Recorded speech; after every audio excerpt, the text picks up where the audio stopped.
কলির স্থান কোথায়? ভাগবতের সিদ্ধান্তে আমরা জানতে পারি যে কলি পঞ্চক, কলির 5টা স্থান রয়েছে, যেখানে অবৈধ স্ত্রী সঙ্গ, যেখানে দ্রুত ক্রীড়া, যেখানে পশু হত্যা, যেখানে মদ্যপান, যেখানে সোনা, এই কয়েকটি স্থানে কলি থাকেন। কলিকে এই স্থানগুলো দেওয়া হয়েছে, ভগবান কৃপা করে তাকে স্থান দিয়েছেন।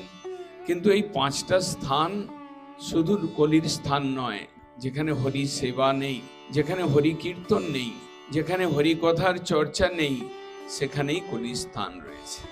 মহাপ্রভু কীর্তন ধর্ম এনেছেন যাতে কলির থেকে আমরা দূরে থাকতে পারি। ভক্তিবিনোদ ঠাকুর কীর্তনে বলেছিলেন, কলি কুকুর মুদগর ভাব ধরম। যেখানে হরিনাম মহৌষধ থাকে, যেখানে হরি কীর্তন থাকে, যেখানে হরি সেবা থাকে, যেখানে হরি সেবকের সেবা হয়, সেখানে কলি থাকতে পারে না। কলির থেকে আমাকে মুক্ত হতে গেলে আমাকে নিরন্তর কৃষ্ণ সেবা, কৃষ্ণ কীর্তন এবং কৃষ্ণ ভক্তের সঙ্গে থাকতে